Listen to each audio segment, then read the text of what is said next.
এক দলের বিপক্ষে যদি জনসমুদ্র তৈরি করা যায়, এক দলের বিপক্ষে যদি স্লোগান দেওয়া যায়, প্রতিবাদ করা যায়, এর দ্বারা যিনারা ক্ষমতায় আছে তাদের অন্তরে কম্পন তৈরি হবে, ক্ষমতা ছাড়তে বাধ্য হবে। তুমি কি মনে করো আসমানের মালিক, আরশের মালিক আল্লাহ, গোটা পৃথিবীর সমস্ত মানুষ যদি ওই আল্লাহর পক্ষে স্লোগান দেয়, নারে তাকবীর, আল্লাহু আকবার, দিন ইসলাম জিন্দাবাদ, আল্লাহ ছাড়া আর কারো আইন মানা যাবে না, এই স্লোগান যদি দুনিয়ার সমস্ত মানুষ দিতে থাকে, দুনিয়ার সমস্ত মানুষ যদি আল্লাহ পাকের পক্ষে কাজ করে, দুনিয়ার সমস্ত মানুষ যদি এক জায়গায় সমবেত হয়ে আল্লাহ পাকের প্রশংসা করতে থাকে, আল্লাহ পাকের পক্ষে স্লোগান দিতে থাকে, আল্লাহ পাক বলছেন লাউ আন্না আউওয়ালাকুম ওয়া আখিরাকুম ওয়া ইনসাকুম ওয়া জিন্নাকুম কানু আলা আতকা কলবি রাজুলিন ওয়াহিদিন মিনকুম মা যাদা যালিকা ফি মুলকি শাইআ। হে আমার বান্দারা, ভালো করে বুঝে নাও, দুনিয়ার কোন মানুষ শুরু থেকে শেষ পর্যন্ত, এই পৃথিবীর শুরু থেকে শেষ পর্যন্ত সমস্ত মানুষ যদি একজন তাকওয়াবান বান্দার মতো তাদের অন্তর তৈরি করে দেয়, আল্লাহ পাক বলেছেন ইন্না আকরামাকুম ইনদাল্লাহি আতকাকুম, আল্লাহ তাআলার কাছে সবচেয়ে সম্মানিত, সবচেয়ে মর্যাদাবান ব্যক্তি হলো যে ব্যক্তি তাকওয়ার অর্জন করেছে, আল্লাহকে ভয় করে, আল্লাহ পাকের নির্দেশের বাহিরে কোনো কাজ করে না। আল্লাহ পাক বলেন দুনিয়ার শুরু থেকে লাউ আন্না আউওয়ালাকুম ওয়া আখিরাকুম ওয়া ইনসাকুম ওয়া জিন্নাকুম, দুনিয়ার শুরু থেকে শেষ পর্যন্ত সমস্ত মানুষ, সমস্ত জিন যদি তাকওয়াবান ওই বান্দার মতো অন্তর তৈরি করে নেয়, কেউ নামাজ বাদ দেয় না, কেউ হারাম কাজ করে না, কেউ আল্লাহর আইনের বিরুদ্ধে চারণ করে না, সব মানুষ শুধুমাত্র আল্লাহ পাকের হুকুম পালন করে। আল্লাহ পাক বলেন কানু আলা কলবি রাজুলিন ওয়াহিদিন মিনকুম মা যাদা যালিকা ফি মুলকি শাইআ। তোমরা কি মনে করো দুনিয়ার সমস্ত মানুষ যদি আমি আল্লাহর পক্ষে স্লোগান দেয়, আমি আল্লাহর রাজত্ব বর্ণনা করে, আমি আল্লাহর প্রশংসা করে, আমার হুকুম পালন করে, এর দ্বারা আমি আল্লাহর রাজত্বের, আমি আল্লাহর ক্ষমতার 1 ইঞ্চিও বাড়বে না। আল্লাহু আকবার। আপনি নামাজ পড়বেন, কেন পড়বেন? নামাজ পড়লে আল্লাহর কি ফায়দা হবে? আপনি রোজা রাখবেন, কেন রাখবেন? রোজা রাখলে আল্লাহ পাকের কি ফায়দা হবে, কি লাভ হবে? তার রাজত্বের পরিধি কত বাড়বে। আপনি হজ করবেন, কেন করবেন? হজ করলে আল্লাহ পাকের কি লাভ হবে, কি ফায়দা হবে? আল্লাহ পাক বলছেন না না না, তুমি যত ইবাদত করো, সমস্ত মানুষ যদি তাকওয়াবান হয়ে যায়, সমস্ত মানুষ যদি আল্লাহর প্রশংসা করে, সমস্ত মানুষ যদি দিন কায়েম করে, সমস্ত মানুষ যদি নামাজ কায়েম করে, যাকাত প্রতিষ্ঠা করে, সমস্ত মানুষ যদি হজ করে, সমস্ত মানুষ যদি জিহাদ করে, সব আল্লাহর পক্ষে কাজ করে, ফি যালিকা মিন মুলকি শাইআ, এই কথা স্পষ্ট জেনে নাও, এর দ্বারা আল্লাহ পাকের রাজত্বের পরিধি কিছুই বাড়বে না। সুবহানাল্লাহ। হাজিরিন, খুব কম সময়ে কয়েকটি কথা আপনাদের সামনে আলোচনা পেশ করতে চাই। 1 নাম্বার, খুব খেয়াল করেন, আল্লাহ পাকের স্পেশাল কিছু বান্দাদের বৈশিষ্ট্য আছে, স্পেশাল বান্দাদের কিছু উপাধি আছে। কাউকে বলা হয় সাদিকিন, কাউকে বলা হয় জাকিরিন, কাউকে বলা হয় শাকিরিন, কাউকে বলা হয় মুত্তাকিন, কাউকে বলা হয় মুমিন, কাউকে বলা হয় মুনাফিকিন। সেটা স্পেশাল নয়। আমি আজকে আপনাদের সম্মুখে কোরআনুল কারীমের সূরাত ইব্রাহিমের ছোট্ট একটি আয়াতে কারিমার অংশ বিশেষ তেলাওয়াত করেছি। শাকিরিন বান্দা কাদেরকে বলা হয়?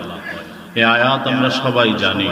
আল্লাহ পাক কি বলছেন? লাইন শাকারতুম, যে ব্যক্তি আল্লাহ পাকের কৃতজ্ঞতা প্রকাশ করবে, লা আযীদান্নাকুম, আল্লাহ তাআলা ওই বান্দার প্রতি, ওই মাখলুকের প্রতি আল্লাহ তাআলা তার রিজিকের পরিধি আল্লাহ পাক বাড়িয়ে দিবেন। সুবহানাল্লাহ। ওয়ালা ইন কাফারতুম, আর যে ব্যক্তি আল্লাহ পাকের কৃতজ্ঞতা স্বীকার করবে না, অকৃতজ্ঞ হবে, ইন্না আযাবি লাশাদীদ, আল্লাহ পাক বলেন আমি তার কাছ থেকে আমার নিয়ামত ছিনিয়ে নিব। আর তোমরা সবাই জেনে রাখো, ইন্না আযাবি লাশাদীদ, আমি আল্লাহর আযাব বড় ভয়ঙ্কর। আপনি যে আজকে দুনিয়ার সব ব্যস্ততা ছেড়ে দিয়ে এই মসজিদ এবং মাদ্রাসার মধ্যবর্তী স্থানে এই সুন্দর আয়োজনে আপনি দুনিয়ার বহু ব্যস্ততা ছেড়ে দিয়ে এতক্ষণ সময় কেন বসে আছেন, আপনাকে যদি প্রশ্ন করা হয় কি বলবেন? আল্লাহর জন্য। কি বলেন ভাই? উদ্দেশ্য কার জন্য হতে হবে? আল্লাহর জন্য। আল্লাহ পাক বলেছেন, কুল ইন্না সালাতি ওয়া নুসুকি ওয়া মাহইয়ায়া ওয়া মামাতি লিল্লাহি রাব্বিল আলামিন। যিনি বিশ্বজগতের প্রতিপালক, তোমার জীবনের সকল কাজ কর্ম, তোমার জীবন মরণ সব উৎসর্গ হবে কার জন্য? আল্লাহর জন্য। এখন আমরা অনেকেই যদি এই চিন্তা করি, মাহফিলে না গেলে, মসজিদে না গেলে, নামাজ না পড়লে, রোজা না রাখলে, হজ না করলে, যাকাত না দিলে আল্লাহ পাক কেন আমার উপরে এই নামাজকে চাপিয়ে দিলেন, কেন রোজাকে চাপিয়ে দিলেন? লক্ষ টাকা নিজের পরিশ্রমের টাকা খরচ করে বাংলাদেশ থেকে বহু দূরে আল্লাহর ঘর বাইতুল্লাহ জিয়ারত করা, এই কঠিন বিধান আল্লাহ পাক কেন আমার উপরে চাপিয়ে দিলেন? তারপরে আমার সম্পদ থেকে শতকরা 2.5% হিসাব করে আল্লাহর রাস্তায় যাকাত দিতে হবে। আল্লাহ তাআলা এই বিধান কেন আমার উপরে চাপিয়ে দিলেন? এরকম প্রশ্ন আমাদের মধ্যে তৈরি হয় কি হয় না? হয়। অনেকে আমরা চিন্তা করি যে নামাজ, কাউকে যদি আপনি বলেন যে ভাই মসজিদে আসেন, বলে যে আমার সময় নাই, সে মনে হয় যেন এটাই বুঝাচ্ছে যে আল্লাহ পাকের উপরে আমি ঠেকানো, আল্লাহই আমার উপরে ঠেকায়, এজন্য আল্লাহ আমার উপরে নির্দেশ দিয়েছে। নাউজুবিল্লাহ। কনসেপ্ট ঠিক করতে হবে আল্লাহর বান্দারা। আপনি মাহফিলে বসেছেন, কেন বসেছেন? আপনি ইবাদত করছেন, কেন করছেন?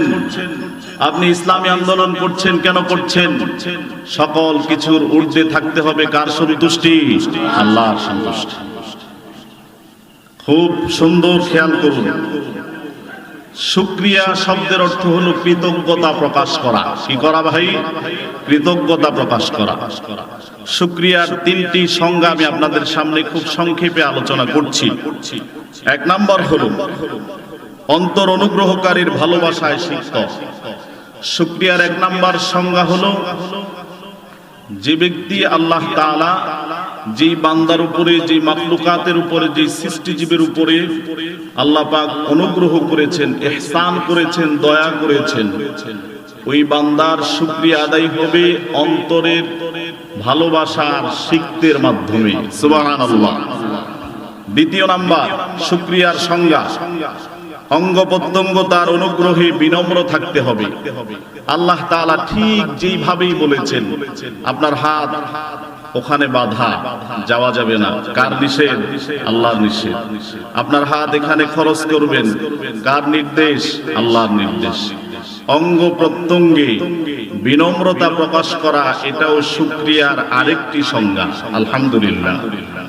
তারপরে শুকরিয়ার 3য় যেই সংজ্ঞা আমি আপনাদের সামনে বলছি, জবানে, আলোচনায় যিনি আপনার উপরে অনুগ্রহ করেছেন, দয়া করেছেন, ইহসান করেছেন, রিজিক দিয়েছেন, তার প্রশংসা আপনার জবানে সর্বক্ষণ তার প্রশংসা আপনি বর্ণনা করা। সুবহানাল্লাহ।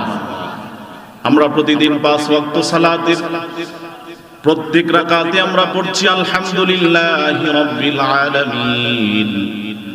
এই যে আমি মাহফিলের আলোচনা শুরু করার শুরুতে বললাম আলহামদুলিল্লাহ, এটা আল্লাহ পাকের শিখানো বাক্য। আলহামদুলিল্লাহ এই শব্দের এত সুন্দর অর্থ। সূরা ফাতিহার মধ্যে আমরা তেলাওয়াত করছি আলহামদুলিল্লাহি রাব্বিল আলামিন। সমস্ত প্রশংসা ওই আল্লাহর জন্য, যিনি বিশ্বজগতের প্রতিপালক।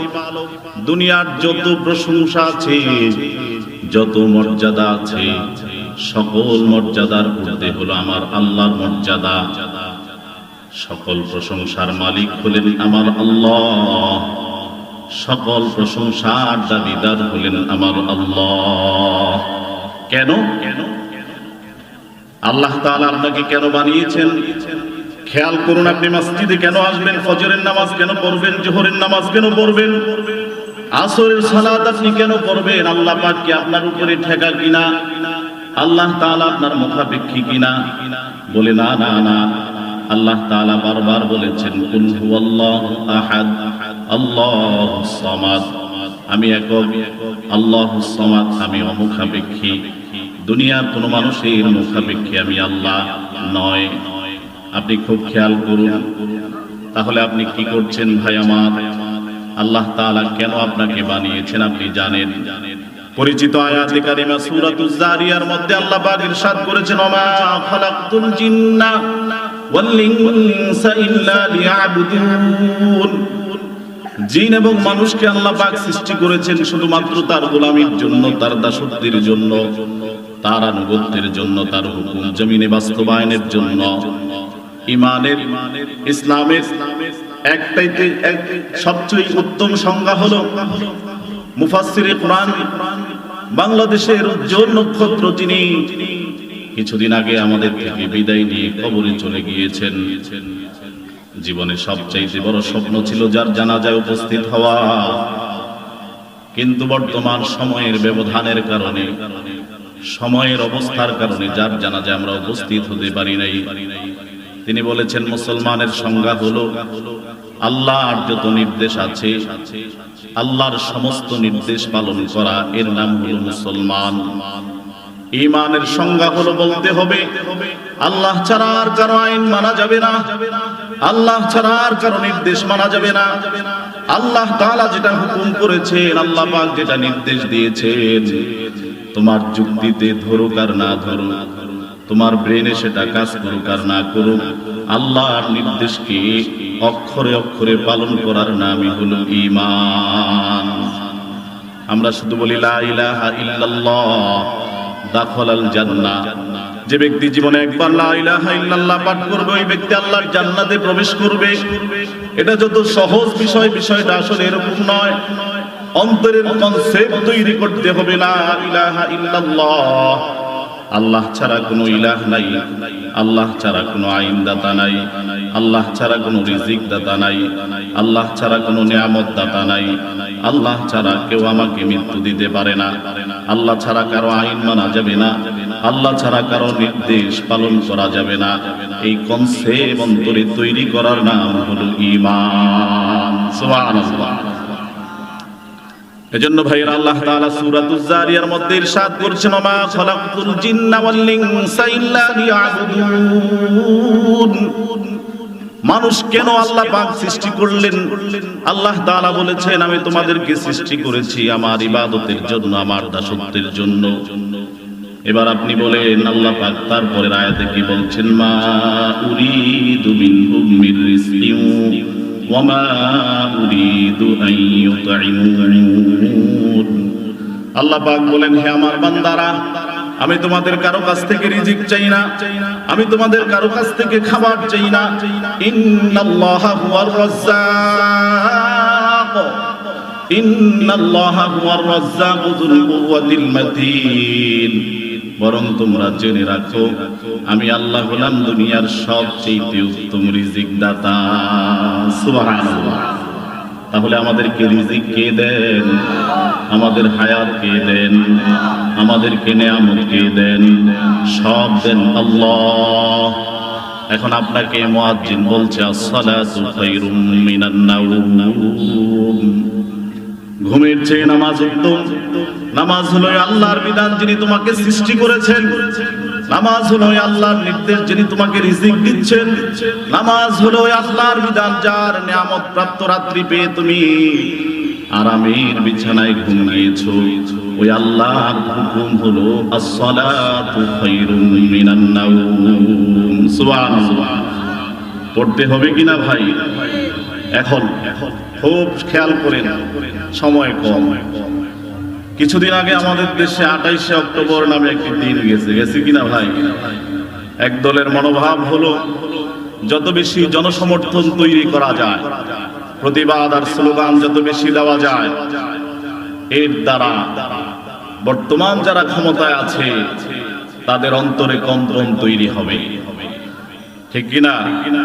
আরেক দলের মনোভাব হলো যে তারা যত কিছুই করুক না কেন, কোন অবস্থাতে আমরা নিজেকে নিজের জায়গা থেকে সরানো যাবে না।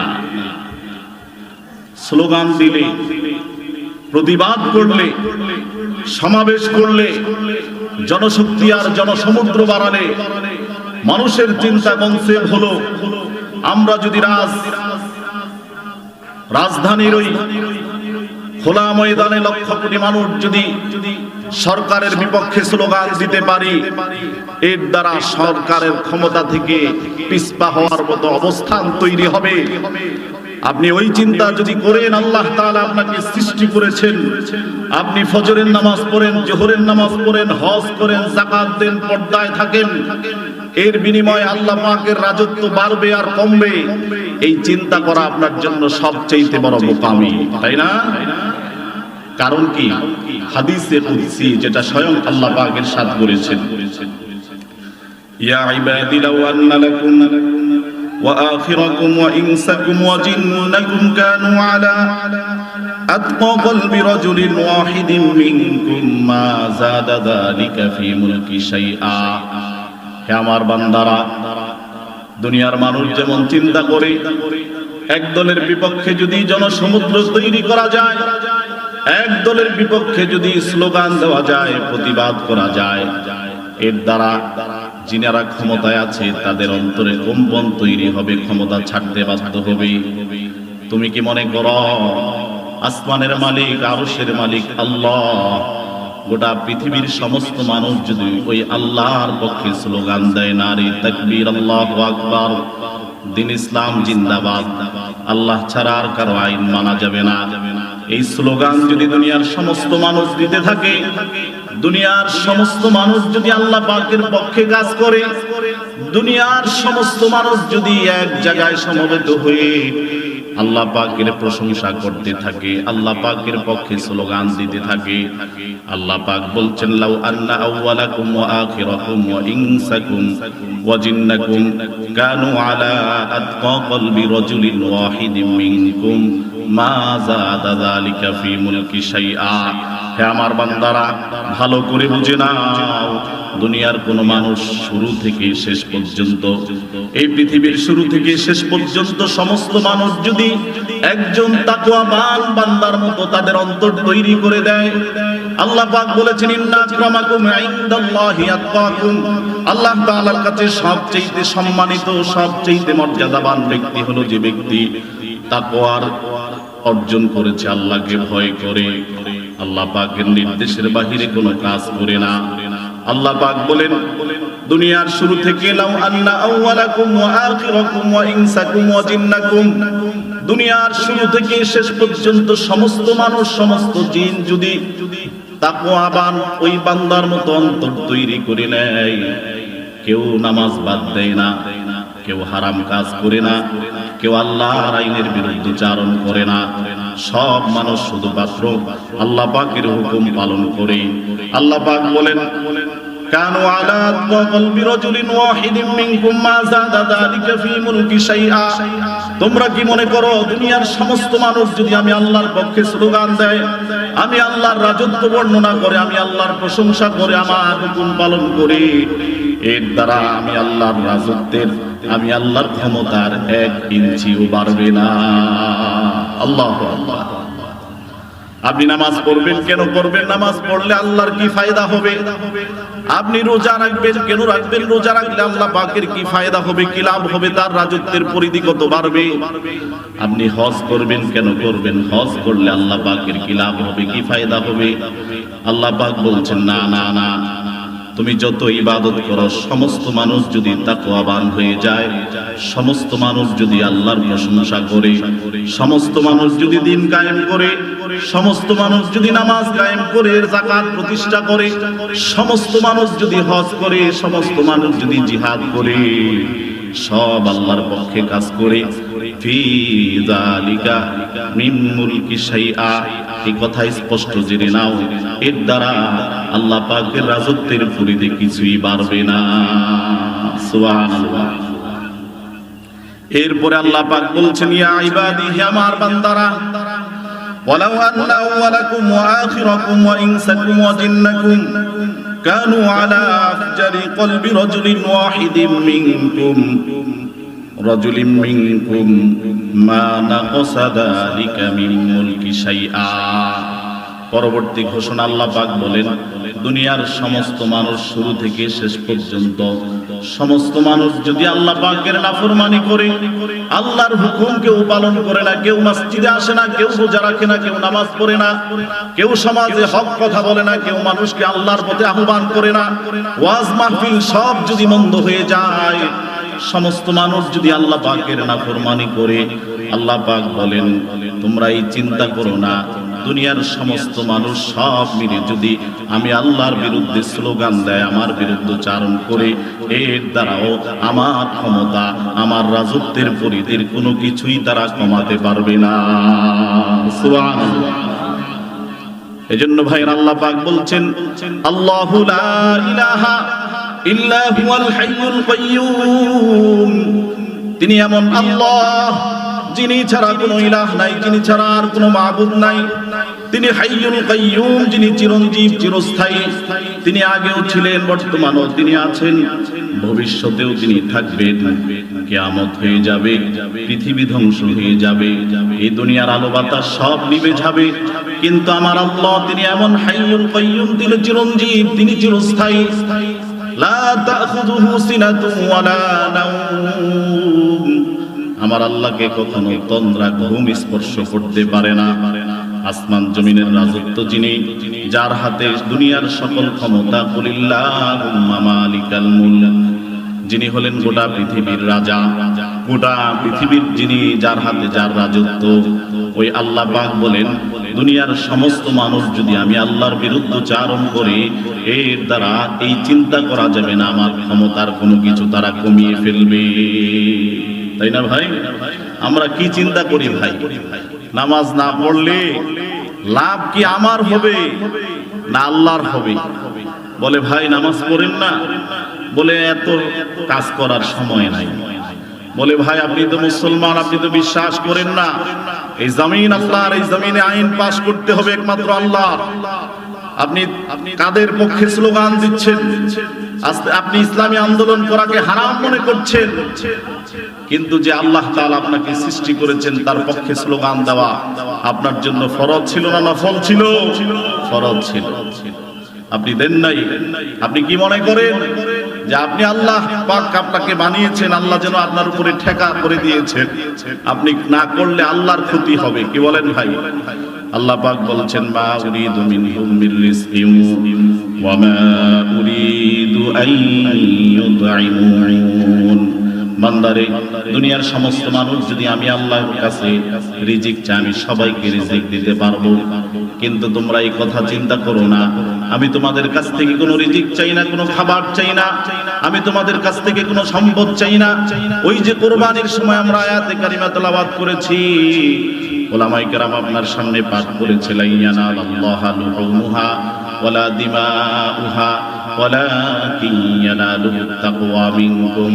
হে আমার বান্দারা, লক্ষ টাকা খরচ করে আল্লাহর রাস্তায় পশু জবাই করছো, এই পশুর রক্ত আল্লাহ পাকের দরবারে পৌঁছাবে না, এই পশুর রক্ত আল্লাহ পাকের দরবারে পৌঁছাবে না, সব তোমার কাছে থাকবে, রক্তগুলো জমিনে পড়ে যাবে, গোশতগুলো তুমি ভক্ষণ করবে, তোমার আত্মীয় স্বজনকে দিবে, পাড়া প্রতিবেশীদের কাছে তুমি বন্টন করবে।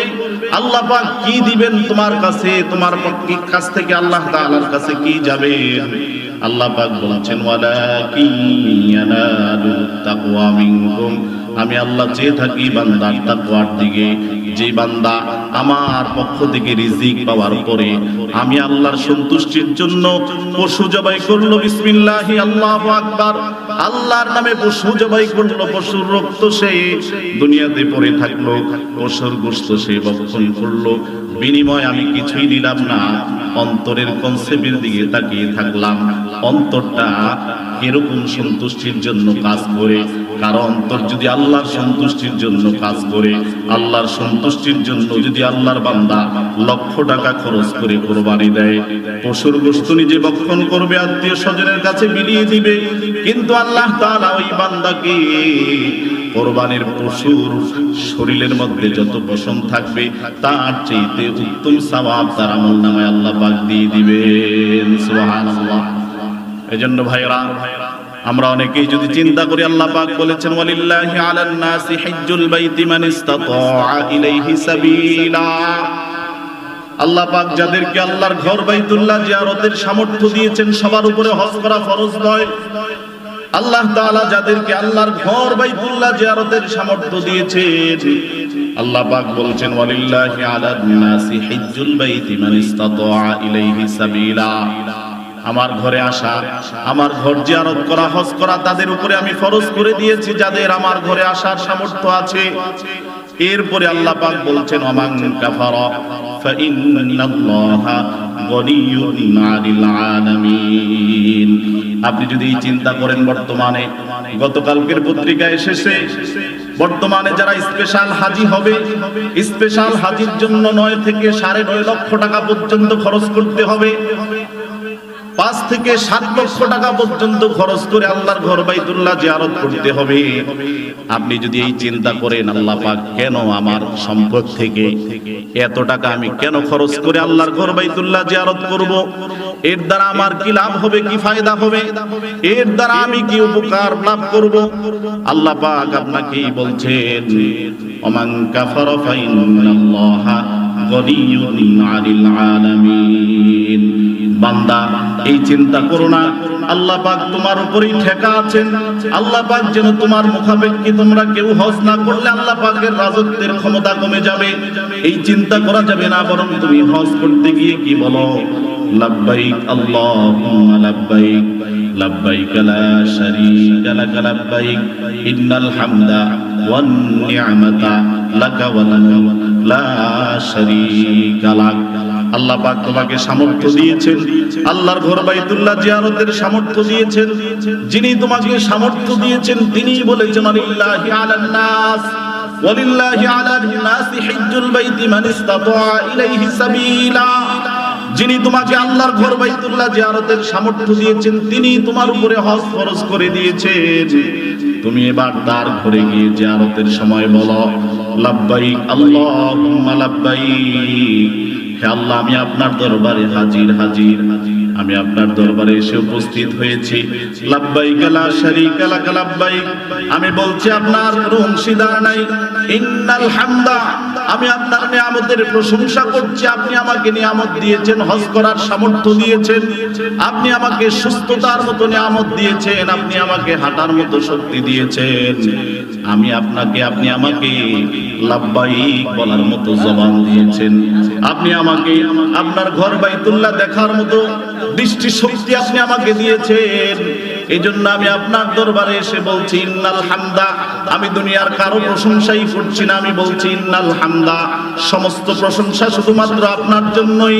ওয়ান নিয়ামাতা, সমস্ত নিয়ামত আপনার পক্ষ থেকে আমি পেয়েছি।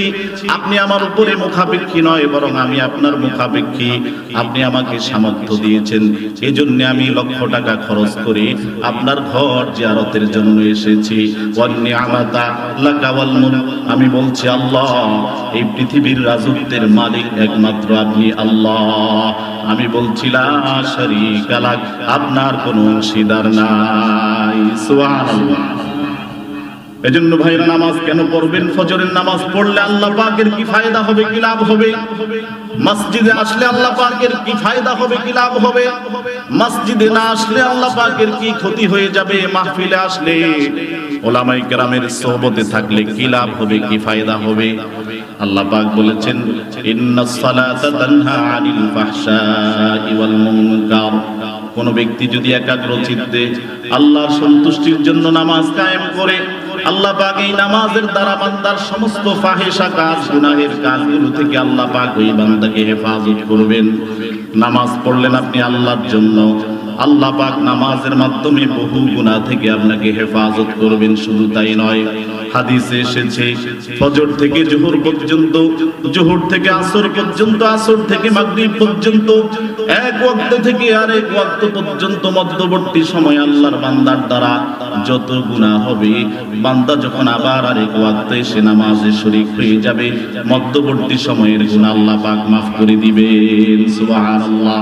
তাহলে নামাজ পড়লে আল্লাহ পাকের কোনো লাভ হবে, ফায়দা হবে? বলে না না না, আল্লাহ পাকের কোনো লাভ হবে না। নামাজ পড়লে তোমারই লাভ হবে।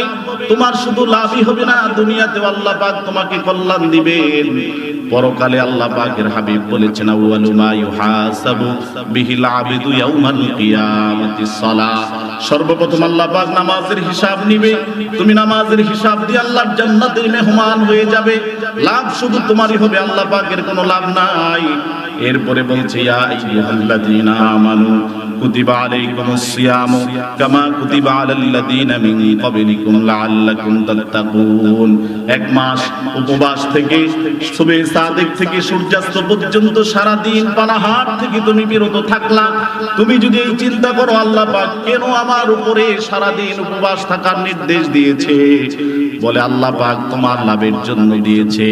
কোন বান্দা যদি সারা দিন উপবাস থেকে আল্লাহর সন্তুষ্টির জন্য রোজা পালন করতে পারে, আল্লাহ পাক হাদিসে কুদসির মধ্যে ইরশাদ করেছেন, আস-সাওমু লি ওয়া আনা আজজি বিহি। আমার যে বান্দা আমার জন্য রোজা পালন করবে, আমি আল্লাহ স্বয়ং আমার কুদরতি হাতে ওই বান্দার রোজার প্রতিদান দিয়ে দিব। সুবহানাল্লাহ। শুধু তাই নয়, রোজার দ্বারা কি হবে? লাআল্লাকুম তাত্তাকুন। আপনি শিখলেন সুবহে সাদিক থেকে সূর্যাস্ত পর্যন্ত পানাহার থেকে বিরত থাকতে হবে, এটা আল্লাহর নির্দেশ। ইফতারের আগে আপনার সামনে অনেক খাবার দাবার দেওয়া হয়, আপনি চাইলে গ্রহণ করতে পারেন।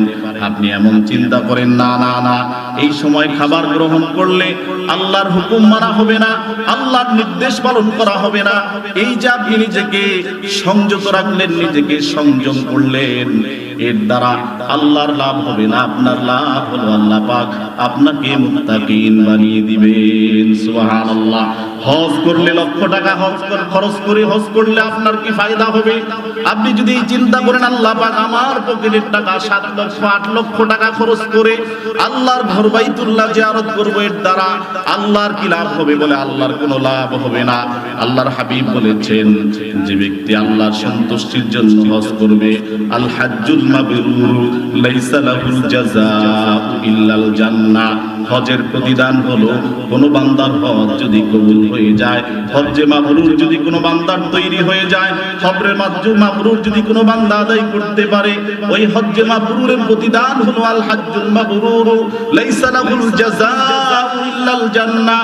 আল্লাহর বান্দা লক্ষ টাকা খরচ করে আল্লাহর প্রশংসা করেছে, ইন্নাল হামদা ওয়ান নি'মাতা লাকা ওয়াল মুলক। তুমি বলেছো সমস্ত প্রশংসা আল্লাহর, তুমি বলেছো সমস্ত নিয়ামত আল্লাহর, তুমি বলেছো গোটা পৃথিবীর রাজত্ব আল্লাহর। ওই আল্লাহর জন্য তুমি হজ করেছো। আল্লাহর হাবিব বলেন, আল হাজ্জুল মাবরুর লাইসা লাহুল জাযাউ ইল্লাল জান্নাহ। আল্লাহর বান্দা আল্লাহর সন্তুষ্টির জন্য হজ করেছো, হজের প্রতিদান হলো সরাসরি আল্লাহর জান্নাত। সুবহানাল্লাহ। সরাসরি আল্লাহর জান্নাত। আল্লাহ পাক যার হজ করবে কবির নিবে, আল্লাহ পাক অবশ্যই ওই বান্দাকে আল্লাহর জান্নাতের মেহমান বানিয়ে দিবে। সুবহানাল্লাহ। কেন করবেন? আল্লাহর সন্তুষ্টির জন্য করবেন।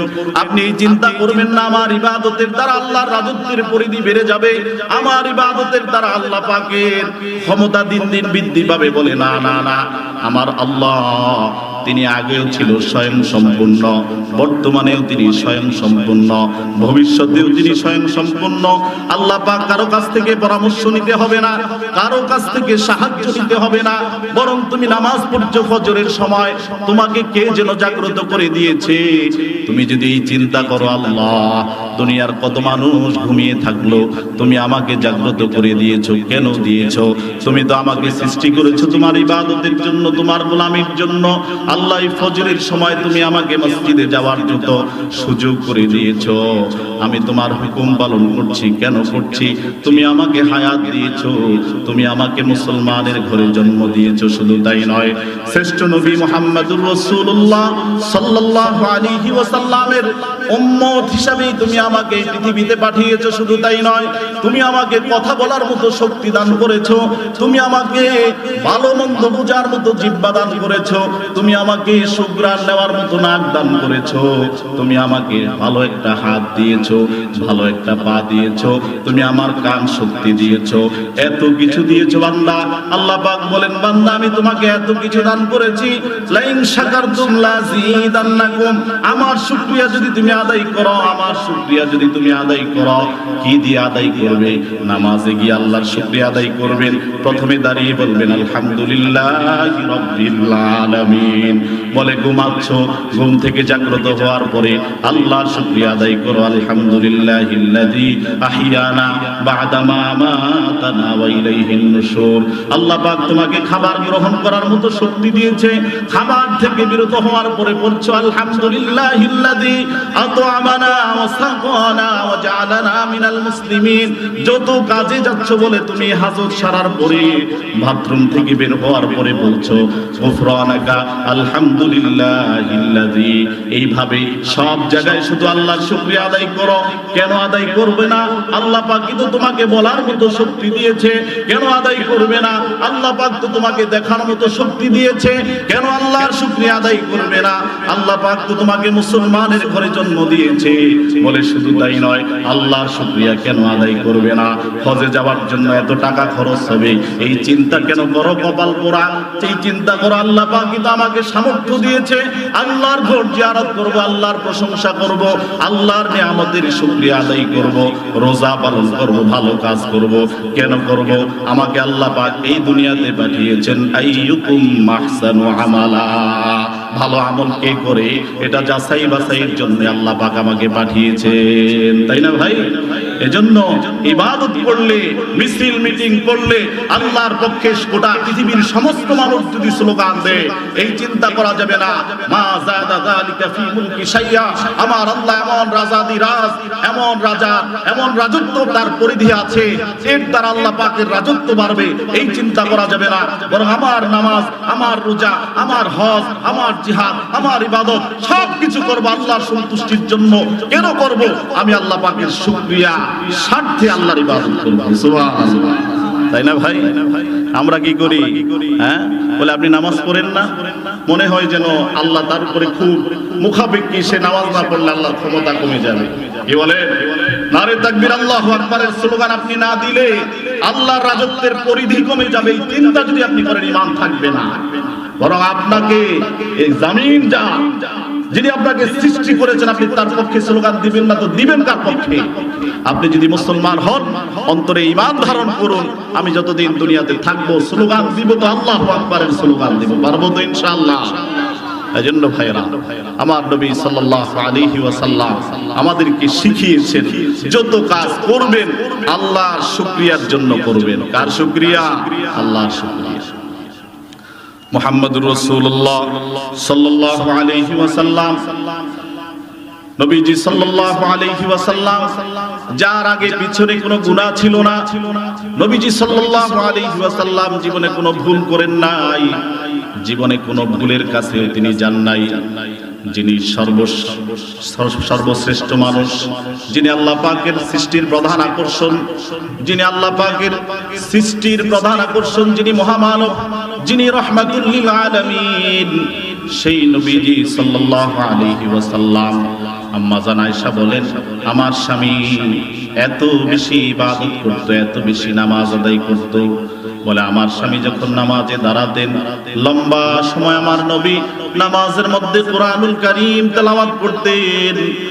কোন বর্ণনায় পাওয়া যায় নবীজি সাল্লাল্লাহু আলাইহি ওয়াসাল্লাম এক রাকাত নামাজে গোটা 30 পারার অর্ধেক তিনি তেলাওয়াত করতেন। সুবহানাল্লাহ।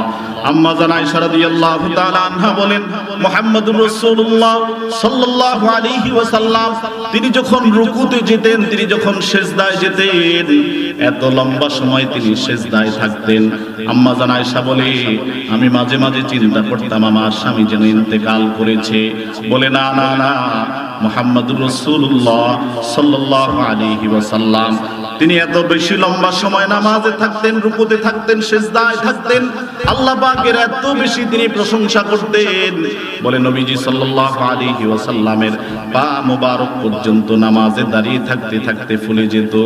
সাহাবায়ে কেরাম আম্মা জান আয়েশা রাদিয়াল্লাহু তাআলা আনহা নবীজি সাল্লাল্লাহু আলাইহি ওয়াসাল্লামকে প্রশ্ন করলেন, ইয়া রাসূলুল্লাহ, আল্লাহ তাআলা আপনার জীবনের সব গুনাহ মাফ করে দিয়েছেন, আপনি আল্লাহর সৃষ্টির প্রধান আকর্ষণ, আপনি কেন এত লম্বা সময় নামাজে দাঁড়িয়ে থাকেন, আপনি কেন এত লম্বা সময় ইবাদত করেন?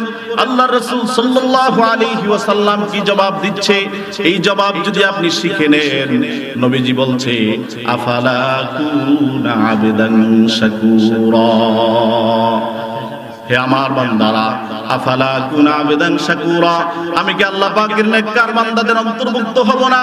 যে আল্লাহ তাআলা আমাকে শ্রেষ্ঠ মহামানব হিসেবে দুনিয়াতে পাঠিয়েছেন, যে আল্লাহ তাআলা আমার উপরে শ্রেষ্ঠ কিতাব কুরআনুল কারীম আমাকে উপহার দিয়েছেন, যে আল্লাহ তাআলা আমাকে রাহমাতুল লিল আলামিন এর মতো মর্যাদা দিয়েছেন, যে আল্লাহ তাআলা আমাকে সাইয়্যিদুল মুরসালিন বানিয়েছেন, আমি কি আল্লাহ পাকের শুকরিয়াকারী বান্দাদের অন্তর্ভুক্ত হব না? সুবহানাল্লাহ। কি বলেন ভাই? নবীজি শুকরিয়া আদায় করছে লম্বা সময় নামাজে দাঁড়িয়ে থেকে সিজদায় গিয়ে, আর আমরা শুকরিয়া আদায় করছি মসজিদের বাহিরে, তাই না ভাই? এটার নাম শুকরিয়া? এই চিন্তা করা যাবে না। আল্লাহুস সামাদ, তিনি অমুখাপেক্ষী, তিনি কারো মুখাপেক্ষী নয়। দুনিয়ার সমস্ত মানুষ যদি আল্লাহর বিরুদ্ধচারণ করে, এর দ্বারা আল্লাহ পাকের রাজত্বের ক্ষমতার পরিধি একটু কমবে না, বরং তুমি যত ইবাদত করবে আল্লাহ পাক এর দ্বারা তোমার মর্যাদাই বাড়িয়ে দিবেন। সুবহানাল্লাহ। এজন্য ভাইরা, আমরা আল্লাহ পাকের শাকিরিন বান্দা হওয়ার চেষ্টা করব। আল্লাহ পাক কবুল করে বলি আমিন। আমরা একটা স্লোগান দেই, নারে তাকবীর, দিন ইসলাম, দিন ইসলাম, আল কোরআনের আলো, আল হাদিসের আলো, জনাব হযরত মাওলানা মুহাদ্দিস রফিকুল্লাহ সাহেবের আগমন। আলহামদুলিল্লাহ, আমাদের মাহফিলের সম্মানিত প্রধান মেহমান, বিশিষ্ট ইসলামী চিন্তাবিদ জনাব হযরত মাওলানা মুহাদ্দিস রফিকুল্লাহ আফসারী সাহেব আমাদের মাঝে এসে উপস্থিত হয়েছেন। সকলে বলি আলহামদুলিল্লাহ। সম্মানিত হাজিরিন, সময় যেহেতু কম, নামাজের সময় পার হয়ে গেছে, আমি আপনাদের সামনে এই সংক্ষিপ্ত সময় বলার অনেক বিষয় ছিল, বলার মতো সুযোগ নাই। আমি আপনাদেরই সন্তান, আপনাদের কাছে দোয়া নেওয়ার জন্য এসেছি। আমার জন্য সকলে অন্তর থেকে দোয়া করবেন, আল্লাহ তাআলা যেন দ্বীনের দায়ী হিসাবে কবুল করে বলি আমিন। আমাদের সকলের শ্রদ্ধাভাজন ওস্তাদুল উলামা জনাব হযরত মাওলানা নুরুজ্জামান সাহেব হুজুর, তিনিও চলে এসেছেন।